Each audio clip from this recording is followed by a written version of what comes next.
If you're following along in our Bible reading plan, you'll probably know that Psalm 96 was one portion of today's reading. It's a psalm that declares God to be king.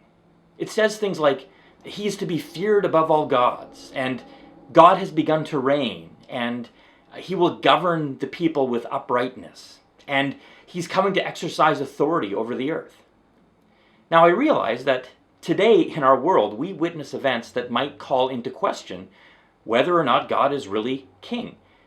We're in the middle of a global pandemic that will probably have far-reaching repercussions. We see war and violence in places like the Middle East. We hear of people dying of hunger and starvation. We witness politicians who abuse their power. The list goes on. And a person could list all those things, write them down on a sheet of paper, and then look over the list and wonder, does God really reign as king? All these grim realities seem to just point to a world going to hell in a handbasket. Certainly, even the psalmist, in his own day, there were hard realities, both locally and globally, that might put a question mark behind these statements of God's rule in the universe in that day.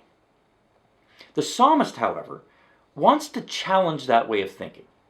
Sure, if you're predisposed to see the glass half empty, you can go ahead and make a whole list of things that feels like evidence that God isn't reigning, or that his reign is ineffective. But maybe that's the wrong list. In verse 3, the writer says, "Declare God's glory among the nations, his marvelous deeds among all peoples." You see, the fact of the matter is, God has done a whole list of amazing things. Look at the story of the Exodus. There you see God's reign on display. Look at the return of God's people from exile in Babylon. There is God's cosmic authority at work. Look at Jesus and what he accomplished. I mean, that's God's power on full display. And that's just a start. All kinds of things could be listed, both in the Bible and beyond it, that testify to ways in which God's rule and reign is very much demonstrated in the world.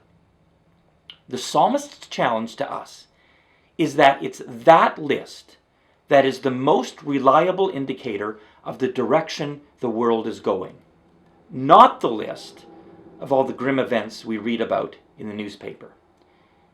And it's with all those wonders in mind that the psalmist can confidently say at the end of this psalm, "Let all creation rejoice before the Lord, for he comes to judge the earth. He will judge the world in righteousness and the peoples in his faithfulness."